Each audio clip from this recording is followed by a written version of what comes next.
Merci. On chante ces chants de la gloire de Dieu. Alors, on va terminer notre leçon, notre survol sur le plan de la rédemption. Alors, si vous avez des notes tout de suite, c'est possible que vous soyez un peu confus car le page 1 et le page 4 sont ensemble. Donc ça c'était pas exprès, mais ça va vous aider à rester réveillé pendant la leçon. D'accord? Donc voilà, page 1, 4, 2, 3. Donc il faut juste rester flexible et patient avec moi. Ok. Donc on a regardé, on a divisé toute la Bible, tout ce chemin de la rédemption en 12 leçons. Et donc, on a plus ou moins couvert l'Ancien Testament, la plupart pendant 6 semaines. Et après, on vient de terminer le Nouveau Testament avec 6 leçons. Et donc, ça fera plus ou moins un résumé, un récapitulatif de tout ce que nous avons vu. Donc, aujourd'hui, on aura plus d'opportunités de poser des questions, d'écouter vos réflexions, vos idées. Mais voilà, nous avons découvert pendant cette étude pas mal de traces et des histoires où Dieu introduisait de plus en plus son plan et son désir de racheter l'humanité. Alors ça, c'est même pas... Alors même moi, avec mes pages, j'ai perdu ma page 1. Est-ce que... Ici. Il est là. Sur sa page, il y a les réponses, c'est pour ça qu'il ne peut pas prendre les autres. Ah oui, oui. Pour vous dire, pour être honnête avec vous, j'ai ma page 4. Sur l'autre côté, ce sont mes notes pour la Sainte Seine tout à l'heure. Ah. Donc la prochaine phrase parlait du Sainte Seine et c'est là où j'ai dit ah non, encore ça va pas. Donc, mais j'ai la page 4 là pour tout à l'heure. Bon, on y va. Nous parlons beaucoup de la rédemption. C'était cette semaine. J'ai pensé à ce passage de Galates 4, je vous l'ai donné. Ça ne donne pas toute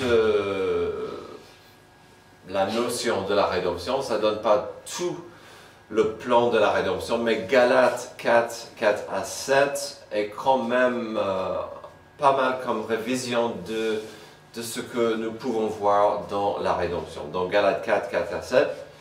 Mais lorsque le moment est vraiment venu, Dieu a envoyé son Fils, né d'une femme, né sous la loi, pour racheter ceux qui étaient sous la loi, afin que nous recevions le statut d'enfant adoptif. Et parce que vous êtes ses fils, Dieu a envoyé dans votre cœur l'esprit de son Fils qui crie « Abba, Père ». Ainsi tu n'es plus esclave, mais fils. Si tu es fils, tu es aussi l'héritier de Dieu par Christ. Et donc ça donne pas mal d'idées de ce qu'il s'agit, la rédemption. Cette notion à un moment donné, même si Dieu agissait et faisait des choses, à un moment donné, il a quand même envoyé son Fils pour accomplir l'acte de la rédemption. Pourquoi? Afin que nous devenions ses enfants adoptifs. Donc, on a vu, vous le savez, la Bible, c'est un livre de rédemption. La Bible est une histoire d'amour de Dieu pour tous les hommes. Même s'ils sont ses ennemis à cause de leur péché, Dieu nous aime tellement qu'il a prévu un moyen de juger notre péché sans nous détruire. D'être miséricordieux et bienveillant sans pour autant renier sa sainte justice. Donc on parle souvent ici, la notion, il ne faut pas oublier ou perdre cette notion que Dieu est 100% justice, 100% amour, et le monde a du mal à comprendre cet équilibre. Soit il est juste et méchant et il s'en fiche de nous, soit il est amour, mais il est impuissant parce qu'il ne s'arrête pas toute la méchanceté dans le monde, ou il ne s'arrête pas le cancer ou les tragédies. Et donc de comprendre que Dieu est juste et amour est très très important. La rédemption signifie être sauvé, délivré d'un avènement certain et terrible. Ça signifie également que la délivrance s'accompagne d'un prix élevé, donc une rançon, qui doit être payée. Lorsque la Bible enseigne qu'une personne qui a placé sa foi en Jésus a été rachetée, ça signifie qu'elle a été délivrée du jugement de Dieu sur le péché et de son inévitablement châtiment éternel. Il me semble, je vous parle souvent, je sais que j'y pense souvent, de la scène devant la croix, à Golgotha. Pour moi, cette scène est tellement, tellement importante parce qu'on voit quasiment toutes sortes de l'humanité, des riches, des pauvres, des hommes, des femmes, des puissants, des impuissants, des criminels. Tout le monde avait la même opportunité d'accepter Jésus. Il y avait certains qui l'ont déjà fait, il y en avait qui l'ont fait sur le coup, et il y en avait qui ont refusé jusqu'à la fin. Et donc, n'est-ce pas une belle, profonde, mais aussi triste image de la grâce et de l'amour et de la rédemption de Dieu? Pour notre culte spécial de Pâques, j'ai payé pour une petite pub sur Facebook pour le Sénat. Que ça arrive sur les pages de Facebook du Sénat. Et il y avait une époque où très peu de gens commentaient. Et je ne sais pas ce qui s'est passé, peut-être c'était Covid. Mais maintenant, ça m'attriste de mettre des pubs. C'était juste notre invitation. Vous êtes invités à venir fêter la résurrection de Jésus. Il y a des likes, il y a des amens, il y a des amours, mais les commentaires sont moches, méchants.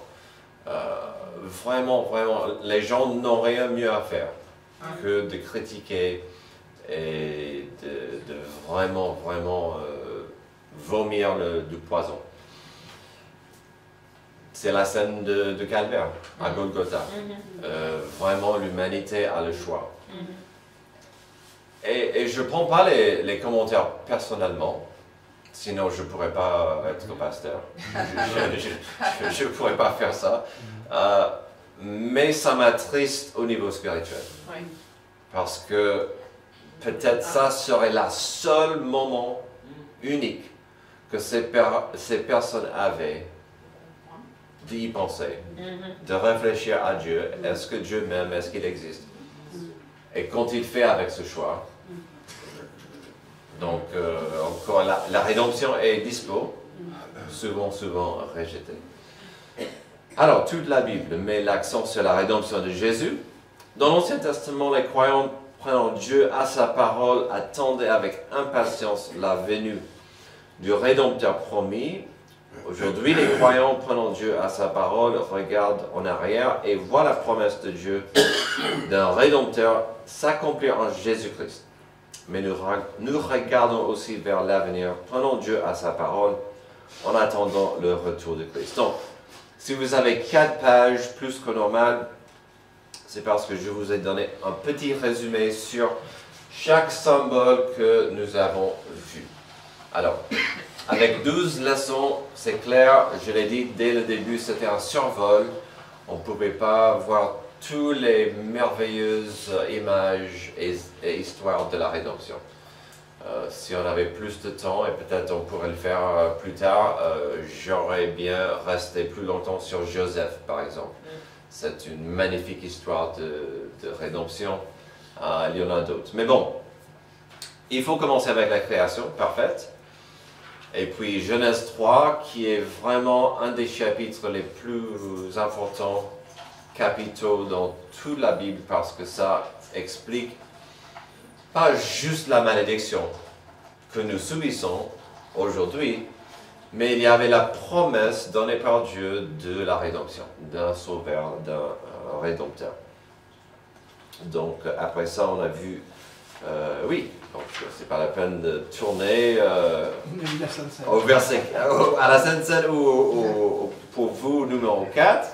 Donc cherchez votre deuxième page. Alors donc on a vu, on a dû sauter un peu la tour de Babel. On en a parlé, mais brièvement, même chose. L'orgueil de l'homme a la tendance de surgir et d'agir. Et donc, la tour de Babel était moche. Et puis, Dieu a dû faire quelque chose. Donc ça, c'était Dieu en train d'agir, et puis il y avait le déluge. On a vu la rédemption de Dieu, où il a pourvu le salut pour ceux qui voulaient dans le déluge. Et donc ça, c'était ce que nous avons appelé l'histoire mondiale, où il a agi vraiment avec le peuple de la planète. Après ça, le plan de la rédemption devenait plus précis, et c'était dans la vie d'Abraham. Et donc, on a vu que Dieu a promis à plusieurs reprises qu'il allait faire d'Abraham le père d'une grande nation. Ça, c'est moins important que la promesse que ce peuple allait bénir le monde, et à travers ce peuple venait le Rédempteur. Et donc, on voit ça. On a quand même pris le temps de regarder le sacrifice entre guillemets d'Isaac. Ça, c'est à mon avis une des histoires les plus fortes, les plus évidentes de la rédemption de Dieu promise pour l'humanité. On va continuer notre chemin et on n'a pas pu trop passer du temps avec Joseph, qui nous montre cette notion de la rédemption, mais aussi qui a rejeté cette attitude que Isabelle nous a rappelée et est tellement forte aujourd'hui. Prends soin de toi-même, c'est toi qui compte, après pense aux autres.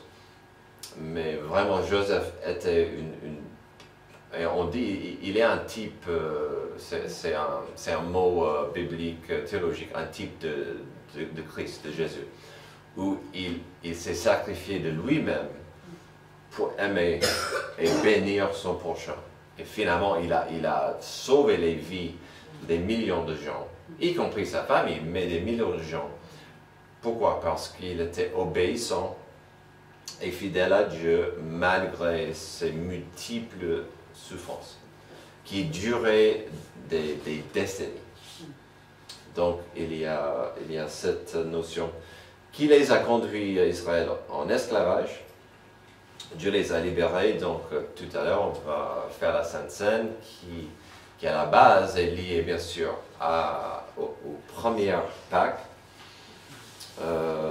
Encore, on a pris le temps de voir la Pâque, les symboles, l'idée, les images derrière la protection d'être sous le bois qui était couvert par sang, l'agneau qui était tué pour la Pâque. Et donc, après ça, Dieu libère son peuple qui va encore et encore refuser d'obéir et de se soumettre à la volonté de Dieu. Ils ont dû errer 40 jours dans le désert comme punition. Après ça, on a Josué qui a commencé. C'est toujours intéressant de voir que même avec toutes les victoires que Dieu a données à Josué et le peuple, ils n'ont pas gagné tout le terrain, toute la terre promise. C'était à la prochaine génération de le faire, par la foi, et ils ne pouvaient pas le faire. Et donc ça nous met finalement dans la période des juges, où on voyait qu'ils avaient du mal, ils acceptaient les dieux et les pratiques des voisins. Dieu les opprimait. Il fallait envoyer un juge, la repentance. Et ce cycle était constant pendant des décennies, si pas des siècles. Ah oui, 350 ans. Jusqu'à Samuel qui a unifié le peuple. Il y avait le premier roi Saül qui était le choix du peuple, mais n'était pas vraiment ce que Dieu voulait. Dieu a choisi David, et c'était à David où il a fait une promesse. C'était moins grande, immense et profonde qu'avec Abraham, mais il a fait quand même. À David, je t'ai choisi, c'est de ta famille qui viendra le Messie, le libérateur, le Rédempteur. Et donc, le peuple d'Israël savait que le Messie venait du tribu de Juda. Alors, après plusieurs années de mauvais rois, de bons rois, les deux, donc il y avait Israël et Juda qui se sont séparés, mais les deux ont été enlevés en Babylone et à Assyrie, donc la punition.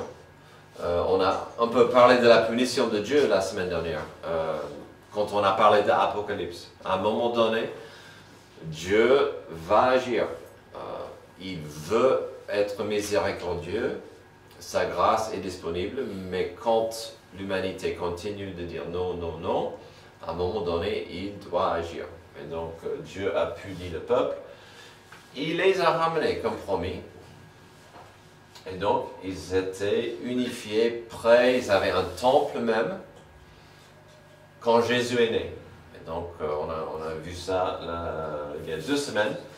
Jésus est né, il avait 30 ans environ de ministère, crucifié. Alors ça c'est important, les 40 jours où il s'est apparu aux centaines de gens pour prouver, montrer qu'il était vraiment ressuscité, qu'il était là et puis il est remonté au ciel. Et donc on va revoir ça aussi tout à l'heure avec la Sainte Seine, où il a dit je ne vais pas boire le fruit de la vigne jusqu'à ce que je revienne. L'Apocalypse parle vraiment de la fin du temps. Ça peut faire peur, il y a des passages parfois compliqués à comprendre. Mais ce qu'il ne faut pas rater, c'est que l'Apocalypse, c'est Jésus le lion. On voit Jésus l'agneau, qui est un Dieu d'amour, miséricordieux. À la fin, il est un Dieu de justice qui va punir ceux qui ont refusé et qui continuent de refuser. Donc Dieu aura sa justice. Genèse jusqu'à l'Apocalypse, c'est la rédemption. Dieu veut que nous ayons cette relation qui existait dans le jardin d'Éden. Ça ne sera pas possible jusqu'à ce que nous soyons au ciel avec lui. Donc, on a très peu, mais quelques minutes de encore voir vos réflexions, des questions. Est-ce qu'il y a une histoire qu'on a ratée ou sautée ou que vous aimeriez qu'on revienne? Nous ne verrons souvent pas la justice de Dieu. Voilà. Et ça, c'est parfois une frustration humaine de ne pas voir la justice agir. Xavier, Je voulais rajouter. Il y a 2 semaines, quand je prêchais quand Jésus chassait et purifiait le premier cours du temple, une des choses que j'ai ratées pendant mon enfance et que j'ai redécouvert quand j'ai étudié, c'est que ce cours était... Vous pouviez même assister et voir les sacrifices de là. Tout le monde, y compris les étrangers. Et donc, normalement, un étranger pouvait, même s'il n'était pas croyant, il pouvait voir, poser des questions, qu'est-ce qui se passe, qu'est-ce que ça symbolise. Ça, c'était impossible pendant l'époque de Jésus avec le cirque qui était dans ce cours. Donc ça, c'était une des raisons que Jésus était en colère, c'était que vous empêchez les étrangers, pas des athées, mais peut-être des agnostiques ou des étrangers, ou ceux qui arrivent avec le cœur désirant de chercher Dieu, ils ne peuvent pas, à cause de cette atmosphère d'argent, d'avarice et tout. Et donc ça, c'est intéressant de voir cette notion de la justice de Dieu. Dieu veut que tout le monde vienne à lui. Sa justice doit agir.